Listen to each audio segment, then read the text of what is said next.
So this is the third of four videos in this series. People watching a corner of Hangzhou Street and Lo Shu Street, Hanoi Old Quarter. This is part 3. So I was saying that when I went on my trip, I bought a bottle of Castile soap. Cost about $5. That comes in handy because between finding time to go to the laundry, sometimes you have to go out on the tour. It might take all day. You may not have time to reach the laundry in time before you leave in the morning. Sometimes they meet you in your hotel 8 o'clock. So, laundry, the businesses that take your clothes for the laundry may not be open. So that's where the Castile soap comes in. And in this particular hotel where I stay, the HM hotel, it has like a balcony, so you can wash some clothes and hang outside. Even though when I was there it was mostly like cloudy, you didn't really get much sun, but nevertheless, just the mere presence of the air outside your window will be helpful to dry the clothes. So I would recommend getting a bottle of Castile soap. You put that in one of those plastic type bags, the type that you put in the freezer, and you can lock it so just in case it opens up, it doesn't spill all over your luggage. So that comes in handy. So, I'm looking at this street here. It doesn't look too busy at this time. Looking down this block. This is the block that's usually busy in the day. You see that? But I guess it's getting late, so it's not as busy. Shop. Yeah, horrible.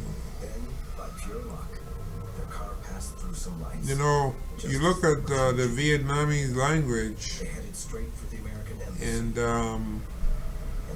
it's very unusual for an Asian language, right? When you think about it, they use the Roman letters, like they use like English uses, right? Like A, B, C, D, E, and so forth. However, they're very different with the different accents. They have some of these strange looking accents that they will put in certain letters to accentuate, and that's kind of like difficult to understand. Where you would put these accents. So some years ago, I think it was going back probably 2013, 2014. Back then I had a Vietnamese girlfriend online that I met online. Yeah. I met in one of the chat rooms. She pulled me out of the chat room and she used to chat with me a lot. Anyway, she told me that Vietnam used to use the Chinese characters. You know how the Chinese writing is? They're all characters, they're not like an alphabet. So each character represents something. So that must be very difficult. I don't know, unless somebody's Chinese can say otherwise, but I would think you have to do a lot of memorization to remember characters when you write.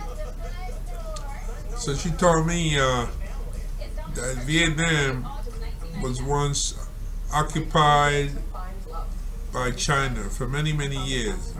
Some say like 1,000 years. That's a long time. Yeah. But anyway,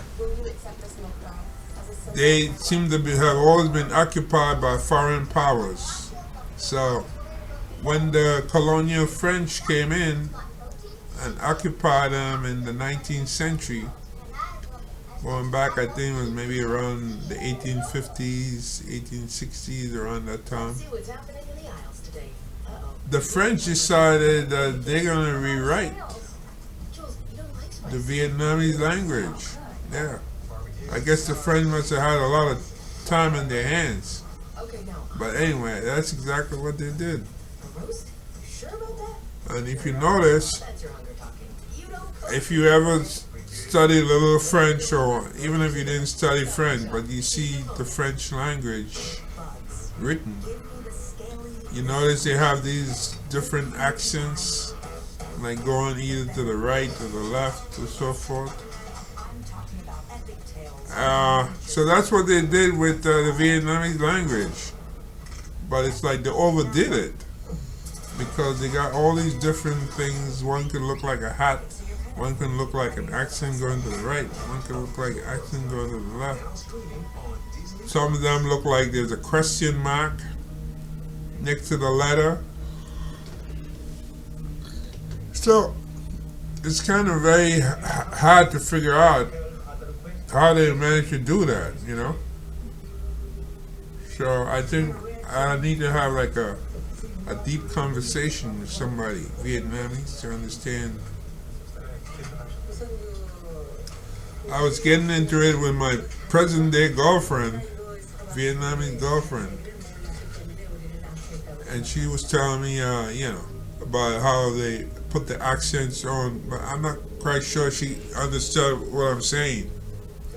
Do you put the accent on after you put the letter, or does it come that way with it? You know, that's really the question.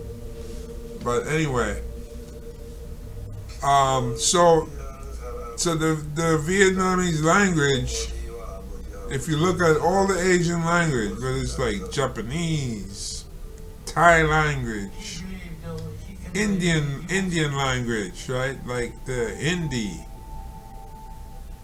Korean language, right? Cambodian language. They all have a very, very distinctive look to how they are. Very, very different from the rest of the Asian languages, the Asian written languages. You see, they stand out using the Roman letters. Remember the Roman letters at one time? They didn't use the Arabic numbers that we use now, that are common, like 1, 2, 3, 4, 5. So like M would be 500, C would be 100, L would be 50, X would be 10, for example, V would be 5, I would be like 1, and so forth. So